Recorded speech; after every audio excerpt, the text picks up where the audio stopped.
বর্তমানে ভিডিও স্ক্রিনের উপরে দেখতে পাচ্ছেন এটা একটি কর্মসংস্থান পত্রিকা। আর এই কর্মসংস্থান পত্রিকাটা আমরা যদি জুম করে বড় করে দেখি তাহলে দেখতে পাবো যে এটি কত তারিখের কর্মসংস্থান পত্রিকা। তো আমরা প্রয়োজনে একটু জুম করে বড় করে নিলাম। জুম করে বড় করে নেওয়ার পরে আমরা দেখছি এটি কত তারিখের কর্মসংস্থান। তো আপনারা এখানে দেখতেই পাচ্ছেন যে এই কর্মসংস্থানটি কিন্তু এখানে দেখুন 28শে ডিসেম্বর 2024। তো এই জুম করে নেওয়ার পরে আমরা দেখছি এটা কিন্তু 28শে ডিসেম্বর 2024-এর কর্মসংস্থান পত্রিকা এটি। তা 28শে ডিসেম্বর 2024 কর্মসংস্থান। তো এই কর্মসংস্থান থেকে আজকে আমরা একটি প্র্যাকটিস সেট সম্পন্ন করব, যেটি কিন্তু খুবই গুরুত্বপূর্ণ। তবে প্র্যাকটিস সেটে যাওয়ার আগে আপনাদের একটা কথা বলে রাখি যে এই কর্মসংস্থানের পত্রিকায় কিন্তু সবচেয়ে বড় একটা চাকরির খবর বেরিয়েছে। আগামী 23শে জানুয়ারি থেকে কিন্তু রেলের গ্রুপ ডি পরীক্ষার রেলের যে গ্রুপ ডি পরীক্ষা হবে তার কিন্তু দরখাস্ত নেওয়া শুরু হচ্ছে আগামী 23শে জানুয়ারি থেকে। যারা এখনও পর্যন্ত এই বিজ্ঞাপনটি দেখেননি তারা দেখে রাখুন যে আগামী 23শে জানুয়ারি কিন্তু এই গ্রুপ ডি পরীক্ষা দরখাস্ত নেওয়া শুরু হচ্ছে। তাই এটা কিন্তু সবচেয়ে একটা নিঃসন্দেহে একটা বড় কিন্তু খুশির খবর এবং সবচেয়ে বড় কিন্তু একটা চাকরির খবর এটি। তো এই রেলের গুডি পরীক্ষা যখন দরখাস্ত করা শুরু হবে অর্থাৎ আগামী জানুয়ারি মাসের থেকে কিন্তু আমাদের এই রেলের গুডি পরীক্ষার জন্য একটা সেশন শুরু হচ্ছে। তো দেখতে থাকুন আরডিকশন স্কুল। চলুন আমরা আজকের প্র্যাকটিসটা কী আছে দেখে নিই। তার জন্য আমরা একটু ওপরের দিকে উঠবো। তো চলুন ওপরের দিকে যাওয়া।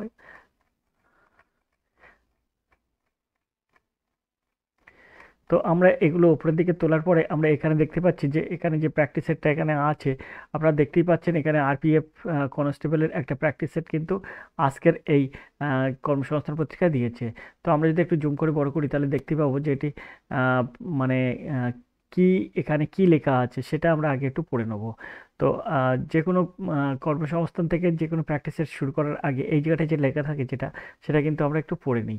তো এখান থেকে কী লেখা আছে আমরা একটু পড়ে নেব। এখানে লেখা আছে কলকাতা, শিলিগুড়ি, মালদহ সহ 21টি রেলওয়ে রিক্রুটমেন্ট বোর্ডের মাধ্যমে রেলওয়ে প্রোটেকশন ফোর্স ও রেলওয়ে প্রোটেকশন স্পেশাল ফোর্সে সাব ইন্সপেক্টর পদে কিন্তু 4,452 জন ছেলেমেয়ে নেওয়ার জন্য অনলাইন দরখাস্ত নেওয়া হয়েছে। প্রার্থী বাছাইয়ের জন্য প্রথমে কম্পিউটার বেস টেস্ট হবে, তারপর শারীরিক সক্ষমতার পরীক্ষা হবে, আহ, শারীরিক মাপজোকের পরীক্ষা ও সার্টিফিকেট ভেরিফিকেশন হবে। তারপর দেখুন লেখা আছে লিখিত পরীক্ষা থাকবে 120টি, অবজেক্টিভ মাল্টিপল চয়েস টাইপের প্রশ্ন হবে এইসব বিষয়ে। জেনারেল ইন্টেলিজেন্স অ্যান্ড রিজনিং থাকবে 35টি প্রশ্ন, অ্যারিথমেটিক থাকবে 35টি প্রশ্ন, আর জেনারেল অ্যাওয়ারনেস থাকবে 50টি প্রশ্ন। প্রতিটি প্রশ্ন থাকবে 1 নম্বর, সময় থাকবে 90 মিনিট। নেগেটিভ মার্কিং আছে, প্রতিটা প্রশ্নের ভুল উত্তরের জন্য প্রাপ্ত নাম্বার থেকে 1 নম্বর কাটা যাবে, একটা ভুল হলে একটা নাম্বার কাটা যাবে। এই পরীক্ষা ঠিক যে ধরনের প্রশ্ন আসার সম্ভাবনা তেমনই 50টি প্রশ্ন উত্তর তৈরি করছেন চাকরি পরীক্ষা বিশেষজ্ঞ কমল বৈদ্য স্যারের কিন্তু প্র্যাকটিস সেটগুলো কিন্তু খুব সুন্দর হয়। তো আমরা প্রথম প্রশ্নে চলে যাব। প্রথম প্রশ্ন কি আছে দেখব, তার জন্য একটু জুম আউট করে আমরা কিন্তু নিচের দিকে চলে এলাম এবং এখানে কি লেখা আছে আমরা সেই প্রশ্নগুলো সমাধান করব। তো চলুন আমরা একটু জুম করে নিয়ে দেখব প্রথমে প্রশ্ন কি লেখা আছে। তো আমরা আরেকটু জুম করে নেব। জুম করার পরে আমরা প্রথম প্রশ্ন দেখব এখানে কি আছে। তো প্রথম প্রশ্ন যেটা আছে সেটার জন্য আমরা একটু প্রশ্নটা উপরের দিকে তুললাম। এখানে দেখুন একের দাগের প্রশ্ন আছে।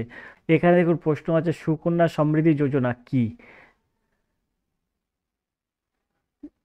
তো এখানে একের দাগের অপশন আছে দশম শ্রেণীর ছাত্রীদের সাইকেল দেওয়ার পরিকল্পনা, মেয়েদের আত্মরক্ষার কৌশল শেখানোর পরিকল্পনা, মহিলাদের যথাযথ প্রশিক্ষণ দিয়ে চাকরি উপযুক্ত করে তোলা, এবং ডির অপশন আছে বালিকাদের জন্য একটি ক্ষুদ্র সঞ্চয় প্রকল্প। তো এখানে এর সঠিক উত্তর কি হবে? তো এখানে এর সঠিক উত্তরটি হবে কিন্তু এখানে সঠিক উত্তর হবে বালিকাদের জন্য একটি ক্ষুদ্র সঞ্চয় প্রকল্প, অর্থাৎ ডির দাগ হবে সঠিক উত্তর। আশা করি আপনারা বুঝতে পেরেছেন। বালিকাদের জন্য একটি ক্ষুদ্র সঞ্চয় প্রকল্প হচ্ছে সুকন্যা সমৃদ্ধি যোজনা। আমরা চলে যাবো দুয়ের দাগের প্রশ্ন। দুয়ের দাগের প্রশ্ন কি আছে দেখবো, তার জন্য প্রশ্নটা একটু উপরের দিকে তুলবো। দুয়ের দাগের প্রশ্ন আছে দেখুন নিচের কোন রাজ্যটি উত্তর পূর্ব ভারতের সেভেন সিস্টার রাজ্যগুলির অন্তর্ভুক্ত নয়? সেভেন সিস্টার্স রাজ্যগুলোর অন্তর্ভুক্ত নয় নিচের কোন রাজ্যটি? এখানে যে অপশনগুলো আছে তার মধ্যে ত্রিপুরা, মিজোরাম, মেঘালয় আর সিকিম। এখানে অপশনের মধ্যে এই ডির দাগ হবে সঠিক উত্তর। এই সিকিম কিন্তু সেভেন সিস্টারের মধ্যে মানে নেই। উত্তর থেকে দক্ষিণে ভারতের 7 বোন বা সেভেন সিস্টার্স রাজ্যগুলি হলো অরুণাচল প্রদেশ, আসাম, মেঘালয়, নাগাল্যান্ড, মণিপুর, ত্রিপুরা এবং মিজোরাম। সিকিম এই সিকিম রাজ্যটি উত্তর পূর্ব রাজ্যগুলির অন্তর্ভুক্ত, তবে সেভেন সিস্টারের মধ্যে নয়। তো সেভেন সিস্টার্স রাজ্যগুলো কী কী? তো অরুণাচল প্রদেশ, আসাম, মেঘালয়, নাগাল্যান্ড, মণিপুর আর ত্রিপুরা এবং মিজোরাম। আশা করি আপনারা বুঝতে পেরেছেন। তো এবার আমরা 3 দাগের প্রশ্নে চলে যাব। 3 দাগের প্রশ্ন আছে কি, কোন দুই শহরের মধ্যে ভারতের প্রথম প্রায় দ্রুতগতির ট্রেন বন্দে ভারত এক্সপ্রেস চালু করে? তো বন্দে ভারত এক্সপ্রেস চালু করে প্রথম প্রথম এটা কোন দুটি ভারতের কোন দুটির রাজ্যের মধ্যে, ভারতের কোন দুটি শহরের মধ্যে? তো এখানে এর সঠিক উত্তর হবে কিন্তু এখানে অপশন আছে পুরী ও হাওড়া, আহমেদাবাদ ও মুম্বাই সেন্ট্রাল, হজরত নাজিমুদ্দিন ও ঝাঁসি জংশন, নয়াদিল্লি ও বারাণসী জংশন। তো এখানে সঠিক উত্তর হবে কিন্তু ডি দাগ, নয়াদিল্লি ও বারাণসী জংশন। আশা করি আপনারা বুঝতে পেরেছেন। আমরা চলে যাব পরের প্রশ্নে। পরের প্রশ্নটা কি আছে দেখবো, তার জন্য প্রশ্নটা একটু উপরের দিকে তুললাম এবং 4 দাগের প্রশ্ন আছে। দেখুন, মহাত্মা গান্ধীর বিখ্যাত লবণ যাত্রা ছিল সবরমতী থেকে ডান্ডি পর্যন্ত। ডান্ডি গুজরাটের কোন জেলায় অবস্থিত? তো এই ডান্ডিটা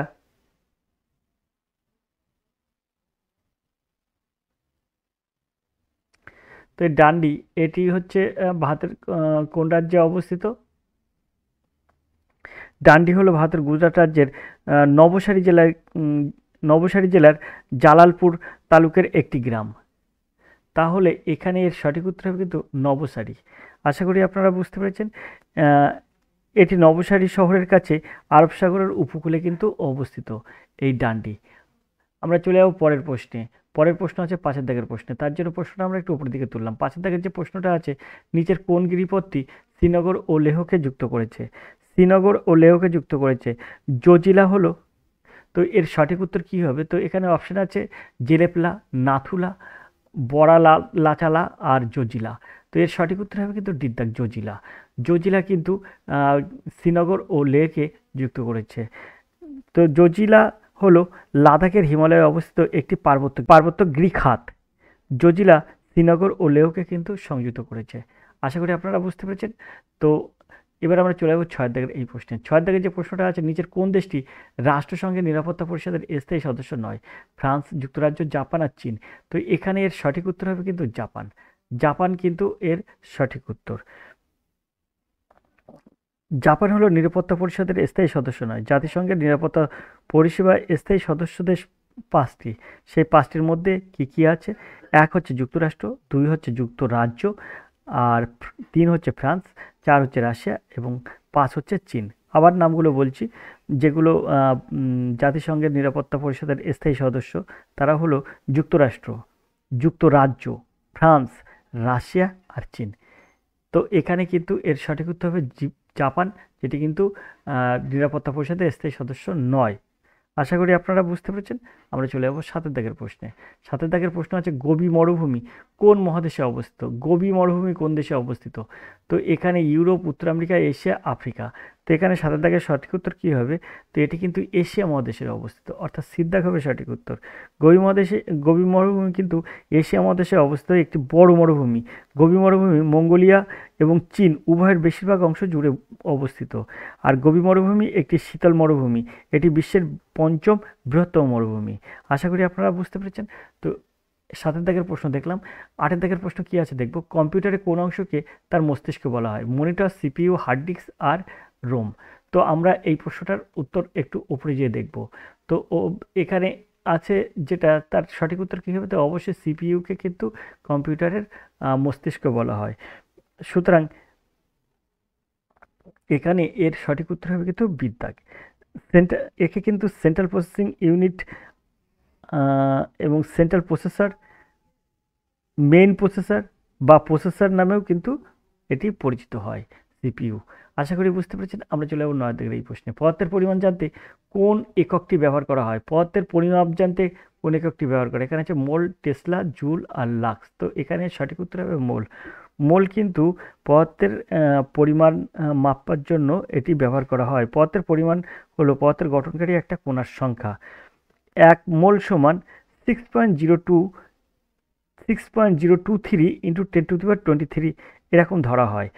তো 6.023 বলা হয় না, ওখানে একটা মোলের কণার ওজন হচ্ছে, একটি মোল কণা হচ্ছে ঠিক 6.02214,076 ইন্টু 10⁻23। সেটাকে আমরা মানে হিসাবের সুবিধার্থে 6.023 × 10⁻23 বলি। আশা করি আপনারা বুঝতে পেরেছেন। তো আপনাদের কাছে একটা প্রশ্ন থাকলে, এই মোলটা কে আবিষ্কার করেন? এই যে পদার্থের পরিমাণ মোল এককে মাপা হয়, এই মোলটা কে আবিষ্কার করেন? আশা করি আপনারা এই প্রশ্নের উত্তর দেবেন। আমরা চলে যাবো 10 দাগের এই প্রশ্নে। রাজতরঙ্গিনীর লেখক কে? কালিদাস, চাঁদ বরদাই, কলহন আর জয়দেব। তো রাজতরঙ্গিনী এই বইটির লেখক কে? তো অবশ্যই কলহন কিন্তু রাজতরঙ্গিনীর লেখক, অর্থাৎ সিদ্ধাক হবে সঠিক উত্তর। এখন এর পিছনে একটা গল্প আছে। কলহন হচ্ছে কাশ্মীরের ইতিহাস বারাণসী গ্রন্থ রাজতরঙ্গিনীর এর রচয়িতা। তা রাজতরঙ্গিনীকে কিন্তু কাশ্মীরের ইতিহাসের বিবরণী হিসেবেও কিন্তু চিহ্ন করা হয়। তিনি কিন্তু 1148 থেকে 1149 সালের মধ্যে সংস্কৃত ভাষায় এই গ্রন্থটি রচনা করেছিলেন। তার জীবন সম্পর্কিত সমস্ত তথ্য তার নিজস্ব লেখা থেকে অনুমান করা যায়। তো আশা করি আপনারা বুঝতে পেরেছেন। আমরা চলে যাবো 11 দাগের প্রশ্নে। 11 দাগের প্রশ্ন কী আছে দেখবো, তার জন্য প্রশ্নটা একটু উপরের দিকে তুললাম। এখন 11 দাগের প্রশ্ন আছে, কোন রাজ্যের প্রাচীনতম আর সবথেকে জনপ্রিয় হলো পটচিত্র অঙ্কন শিল্প? তো এখানে পটচিত্র অঙ্কন শিল্প এটা কোথায়? বিহার, অন্ধ্রপ্রদেশ, উড়িষ্যা, রাজস্থান। তো এর সঠিক উত্তর হবে সিদ্ধার্থ, উড়িষ্যা। আশা করি আপনারা বুঝতে পেরেছেন। আমরা চলে যাবো 12 দাগের প্রশ্নে। 12 দাগের যে প্রশ্নটা আছে দেখুন, খুব সুন্দর একটা প্রশ্ন আছে। কোন শিখগুরু খালসা পন্থ স্থাপন করে? এই খালসা এইটা স্থাপন করে কোন গুরু? মানে এটা এই প্রচলনটা শুরু করেছিল কোন গুরু? তো এখানে আছে শ্রী গুরু তেগ বাহাদুরজি, আর এখানে আছে শ্রী গুরু গুরু গোবিন্দ সিং, শ্রী গুরু গোবিন্দজি, শ্রী গুরু নানকজি। তো এখানে সঠিক উত্তর হবে শিখদের শেষ গুরু যিনি হচ্ছে শিখদের শেষ মানব গুরু, তিনি হলেন শ্রী গুরু গোবিন্দ সিং। ইনি কিন্তু খালসাটা প্রচলন করেছিলেন। খালসা পন্থা একটি সম্প্রদায় যা হলো শিখ ধর্মকে আরও বিশেষ হিসাবে বিবেচনা করে, তা গুরু গোবিন্দ সিং দ্বারা কিন্তু প্রতিষ্ঠিত হয়েছিল। গুরু গোবিন্দ সিংকে কিন্তু শেষ মানব শিখগুরু হিসেবে পরিচিত হওয়া। এখানে একটা প্রশ্ন আপনাদের বলে রাখি, যে শুধু এখানে মানব গুরু দিলে কিন্তু শিখদের শেষ মানব গুরু কিন্তু গুরু গোবিন্দ সিং, কিন্তু যদি বলে শিখদের শেষ গুরুর নাম কি, তখন আপনি বলবেন মানে যেটি কিন্তু শিখদের ধর্মগ্রন্থ গুরু গোবিন্দ শিখদের ধর্মগ্রন্থ অর্থাৎ গ্রন্থি সাহেব কিন্তু শিখদের শেষ গুরু। আশা করি আপনারা বুঝতে পেরেছেন। যখন মানব গুরু বলবে তখন কিন্তু শ্রী গুরু গোবিন্দ সিং।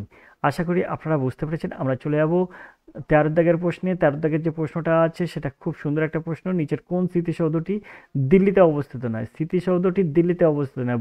বুলন্দ দরওয়াজা, আলাই দরওয়াজা, হুমায়ুনের সমাধি, ইন্ডিয়া গেট। তো ইন্ডিয়া গেট, হুমায়ুনের সমাধি কিন্তু আমরা দেখতে পাই দিল্লিতে, কিন্তু যেটা দেখতে পায় না সেটা হচ্ছে বুলন্দ দরওয়াজা, অর্থাৎ এর দাগ হবে সঠিক উত্তর। বুলন্দ দরওয়াজাটা কিন্তু এটা আমরা দেখতে পাই না। বুলন্দ দরওয়াজা হচ্ছে মুঘল সম্রাট আকবরের মুঘল সম্রাট আকবর কিন্তু এটা নির্মাণ করেছিলেন। বুলন্দ দরওয়াজা হচ্ছে উত্তরপ্রদেশের আগ্রা জেলার ফতেপুর সিক্রিতে কিন্তু এটা অবস্থিত।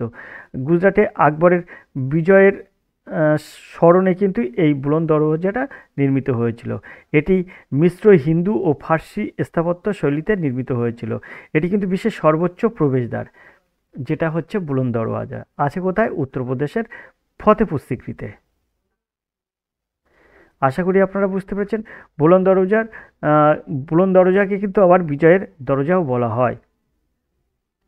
আর এই যে হুমায়ুনের সমাধি, এটি কিন্তু কোথায় অবস্থিত? এটা দিল্লিতে অবস্থিত। আর এই হুমায়ুনের সমাধি কিন্তু বিশ্ব ইউনেস্কোর মানে ঐতিহ্য মধ্যস্থল হিসেবে বলে চিন্তা করা হয়, মানে বিশ্ব হেরিটেজে কিন্তু এই হুমায়ুনের সমাধি কিন্তু স্থান পেয়েছে। হুমায়ুনের সমাধিটি হুমায়ুনের বিধবা হামিদা বানু বেগমের উদ্যোগে নির্মিত হয়েছিল, যিনি কিন্তু 1565 সালে তার মৃত স্বামীর জন্য একটি সমাধি নির্মাণ শুরু করেছিলেন। 1572 সালে নির্মাণ শেষ হয়েছিল। সমাধিটি স্থাপত্য পার্শ্বিক ও স্থাপত্য দ্বারা প্রভাবিত। আর এই যে আছে ইন্ডিয়া গেট, এই ইন্ডিয়া গেট হলো নতুন দিল্লিতে অবস্থিত একটি যুদ্ধ স্মারক।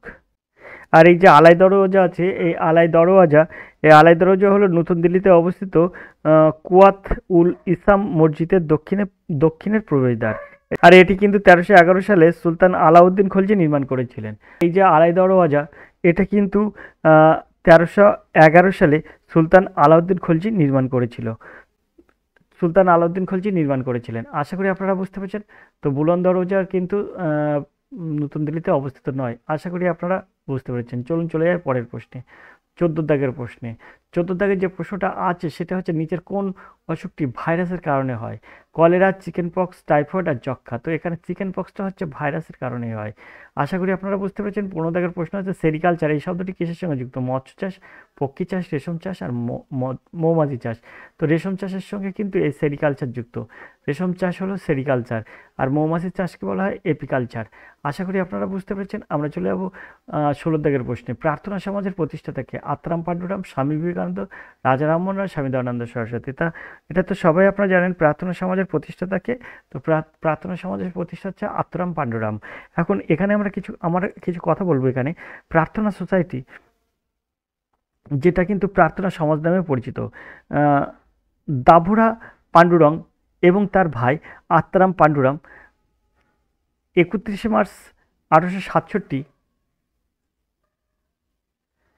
আত্মারাম পাণ্ডুরং ৩১ মার্চ ১৮৬৭ সালে প্রতিষ্ঠা করেছিলেন। এর উদ্দেশ্য ছিল মানুষকে এক ঈশ্বর বিশ্বাস করা এবং একমাত্র ঈশ্বরের উপাসনা করা। আশা করি আপনারা বুঝতে পেরেছেন প্রার্থনা সমাজের উদ্দেশ্য কী ছিল। আমরা চলে যাবো ১৭ দাগের প্রশ্নে। ১৭ দাগের প্রশ্ন ছিল, ১৭ দাগের প্রশ্ন আছে নিচের কোন মাধ্যমের মধ্য দিয়ে শব্দ যেতে পারে না? শব্দ যেতে পারে না ইস্পাত, বায়ু, দুধ, এদের সবার মধ্যে শব্দ যেতে পারে, কিন্তু এই শূন্য মাধ্যমে শব্দ যেতে পারে না।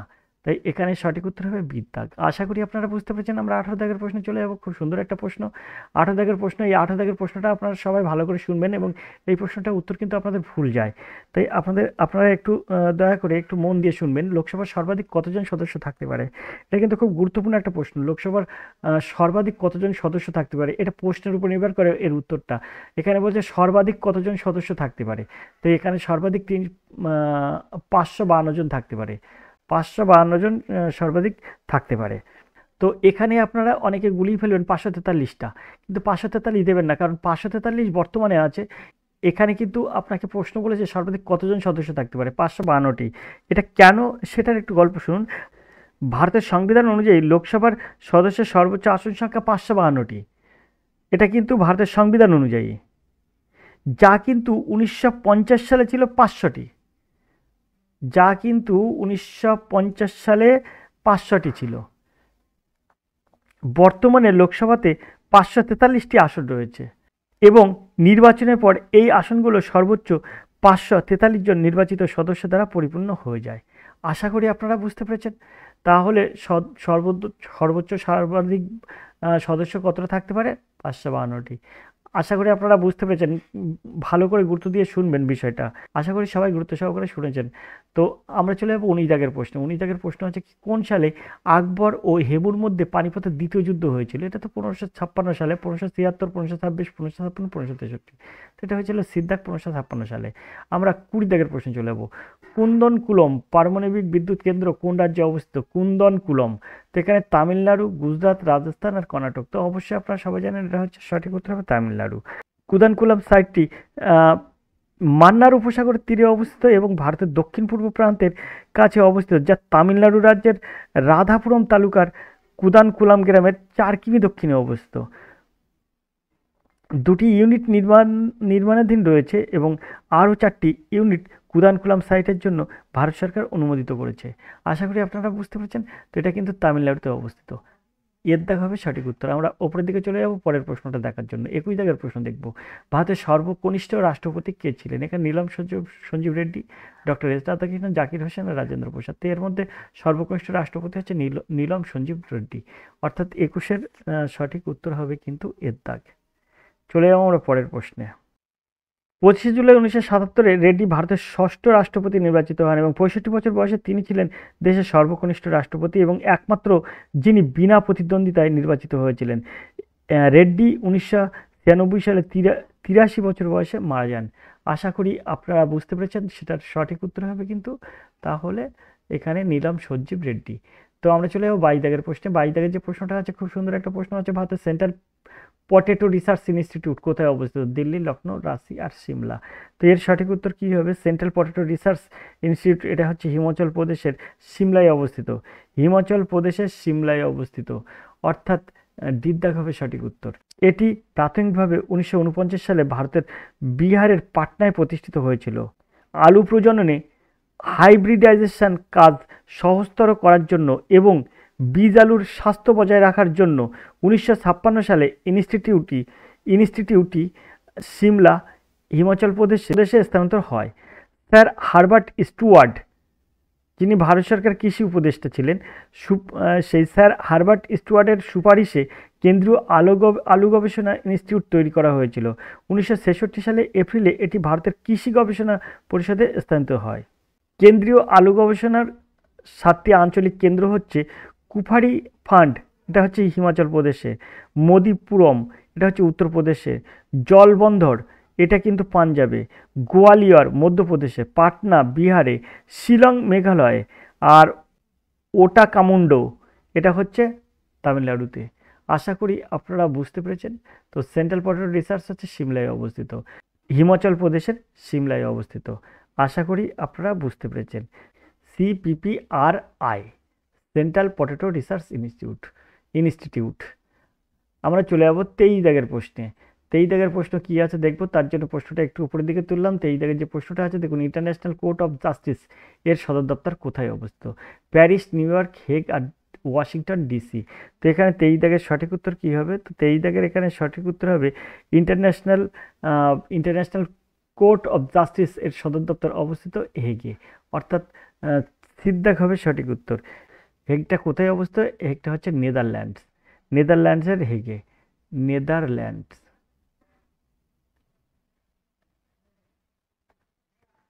আশা করি আপনারা বুঝতে পেরেছেন।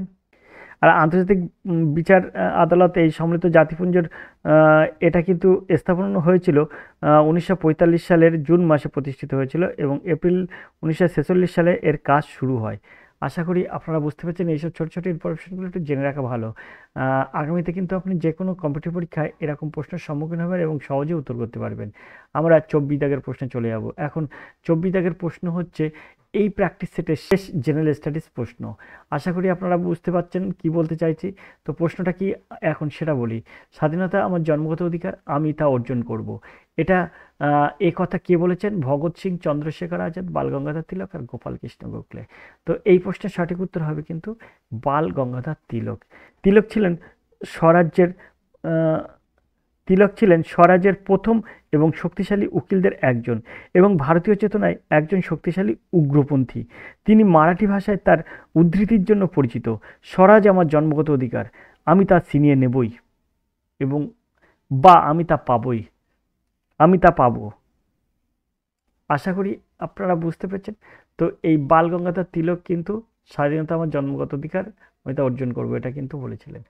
তো এই ছিল কিন্তু মোট 24টা প্রশ্ন। এরপরে 25 দাগের থেকে আছে আপনার রিজনিং, আমরা অন্য একটি ক্লাসে করব। আজকে ক্লাসটা আমরা এখানে রাখবো। আমরা আজকে দেখলাম কিন্তু একটি প্র্যাকটিস সেট, যেটি কিন্তু এই কর্মসংস্থান থেকে নেওয়া হয়েছে। এই সপ্তাহের কর্মসংস্থান এটি, এখানে 28শে ডিসেম্বর 2024-এর কর্মসংস্থান। তো এই কর্মসংস্থান থেকে কিন্তু আমরা এই প্র্যাকটিস সেটটা সম্পূর্ণ করলাম, এই প্র্যাকটিস সেটটা জেনারেল স্টাডিজ সম্পূর্ণ করলাম। আগামীতে যে কোনো একটি ক্লাসে আবার এখানে যে 25 দাগ আছে, এই 25 দাগের প্রশ্ন থেকে আমরা কিন্তু এই রিজনিং প্রশ্নের সমাধান করব। তারপরে এখানে 40 দাগের এখানে আপনার তারপরে যে অঙ্ক আছে সেই অঙ্ক প্রশ্নের সমাধান করব। অঙ্ক প্রশ্ন আছে 40 দাগ থেকে, অঙ্ক প্রশ্ন আছে এই 38 দাগ থেকে, এই 38 দাগ থেকেও কিন্তু অঙ্ক প্রশ্ন সম্পূর্ণ করব। তো যে কোনো দিন যে কোনো সময় এই ক্লাসগুলো আপনারা দেখতে পারেন। তো আজকের ক্লাস এই পর্যন্ত, দেখা হয় পরের ক্লাসে। ততক্ষণ আপনি ভালো থাকুন, সুস্থ থাকুন। ধন্যবাদ, আপনার দিন শুভ হোক।